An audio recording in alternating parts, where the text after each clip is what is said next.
তাহলে আমাদের আগামীতে যারা সরকার রাষ্ট্র পরিচালনা করবে তারা হয়তো বিষয়টা বেশি আমলে নেবে।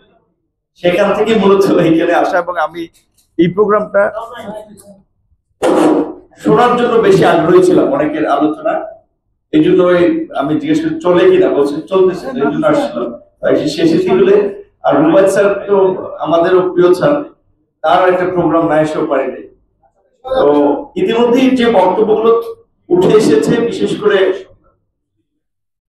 আমাদের এই করিডোর নিয়ে যে রাজনৈতিক দলগুলো, নাগরিক সমাজ এবং মোটামুটি সব মহলেরই যে কনসার্ন, সেটার সাথে আমরা খুব বেশি আমরা লক্ষ্য করি যে আমাদের তারতম্য আছে। আমরা পরিষ্কারভাবেই বলছি যে বাংলাদেশের চেয়েও মিয়ানমারের সাথে যাদের সবচেয়ে বেশি ভালো সম্পর্ক চীন, চীনকে যদি জাতিসংঘ আপনার কনভিন্স করতে পারে করিডোর দেওয়ার জন্য, সেটা সবচেয়ে ভালো হয়।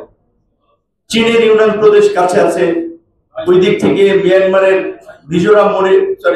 ভারতের মিজোরাম মনিরামপুর আছে, তাদেরকে কনভিন্স করতে পারে। তারা বড় রাষ্ট্র, তারা সমস্যাগুলো সামাল দিতে পারবে। কিন্তু বাংলাদেশের মতো একটা এত ছোট ঘন বসতিপূর্ণ রাষ্ট্র এবং আমাদের যে অলরেডি রোহিঙ্গা নিয়ে আমরা যে সংকট আমরা ফেস করতেছি, প্রথমে ছিল 10 লাখ, সেখান থেকে হইতে হইতে এখন হয়েছে বোধহয় 16 থেকে 17 লাখ। এমনকি আমরা খুব আশাবাদী হয়েছিলাম যখন সরকারের প্রেস সেক্রেটারি সরকারের মিটিং এর পরে একটা বক্তব্য দিয়েছিল যে রোহিঙ্গাদেরকে ফেরত পাঠানোর প্রক্রিয়া শুরু হচ্ছে এবং খুব অল্প সময়ের মধ্যেই কয়েক লাখ রোহিঙ্গা ফেরত যেতে পারবে।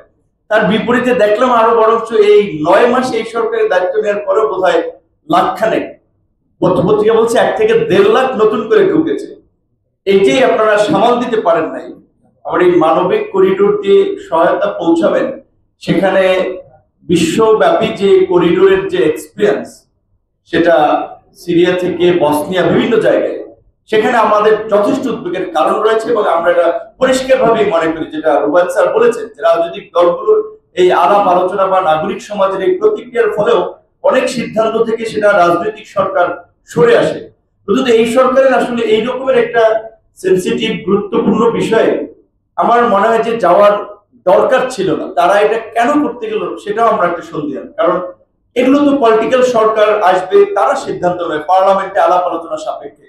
তারা একটা ইন্টারিম সময়ের জন্য দায়িত্ব দেওয়া হয়েছে। সংস্কার এবং যারা গত 1.5 দশকের ফ্যাসিবাদের সাথে ইনভলভ ছিল, জনগণের উপরে একটা নির্যাতন নিপীড়ন চালিয়েছে, তাদের একটা বিচার প্রক্রিয়ার স্ট্যান্ডার্ড তৈরি করে বিচারটা শুরু করা। দেন বাংলাদেশের যে সংস্কারের একটা পার্ট, যে গণতন্ত্র গত 16 বছর রুদ্ধ করে রাখা হয়েছিল, মানুষের ভোটাধিকার বঞ্চিত করা হয়েছিল, সেই গণতান্ত্রিক প্রক্রিয়ায় যাত্রা। গণতান্ত্রিক সরকার আসবে যাবে, বিচার তো আসলে এটা কোনো শর্ট কোর্স না, 1-2 বছরের মধ্যে আমরা চাইলে সম্পন্ন করে ফেলতে পারবো। যারা রাজনীতিবিদ থেকে শুরু করে সাংবাদিক সবাই জানেন, কোনো কোনো বিচার শেষ করতে 1 দশক লেগে যায়। এমনকি আওয়ামী লীগের আমলে সবচেয়ে দ্রুত গতিতে যে যুদ্ধাপরাধীদের বিচারের ট্রায়াল গুলো করা হয়েছিল, সেটাও তো সম্পন্ন করতে আপনার 4 থেকে 5 বছর লেগে গিয়েছিল। তারা এত আপনার 9-6 করে করেছে। সেখানে এই বিচারের দোহাই দিয়ে কিংবা সংস্কারের দোহাই দিয়ে এই মুহূর্তে নির্বাচনের দাবিকে উপেক্ষা করার সুযোগ নেই, যেটা মান্না ভাই বলেছেন, তার সাথে আমরা একমত। যে এই বক্তব্যে আমরা খুব আশ্চর্যান্বিত হয়েছি যে এখানে আমি কনফিউশন যে স্যার বক্তব্যটা কি মিসকোট হয়েছে মিডিয়ার মাধ্যমে, যে শুধু একটা দল ডিসেম্বরে। আমরা তো অনেকদিন ধরে বলে আসছি যে ডিসেম্বরের মধ্যেই নির্বাচনটা হলে ভালো, এর চেয়ে আমরা কি স্পষ্ট কথা বলবো। সেই জায়গা থেকে সর্বশেষ এটাই বলবো আমরাও, যে বাংলাদেশের অভ্যন্তরীণ সংকট, প্রশাসনিক বিশৃঙ্খলা, যেটা আমরা ইতিমধ্যে দেখতে পাচ্ছি, সরকার চাইলেও প্রশাসন বা রাষ্ট্রযন্ত্রকে ওইভাবে একটা শৃঙ্খলার মধ্যে নিয়ে আসতে পারে না, এবং এইটার ফলে এখন স্বাধীনতা সার্বভৌমত্বের একটা সংকট তৈরি হবে যদি নির্বাচন ডিলে হয় এবং বাংলাদেশের গণতন্ত্র বাধাগ্রস্ত হয়। সেই জায়গা থেকে একটা দ্রুত নির্বাচন হোক, নির্বাচন হলে এই সংকটগুলো অনেকখানি কেটে যাবে বলে আমরা প্রত্যাশা করি। ধন্যবাদ।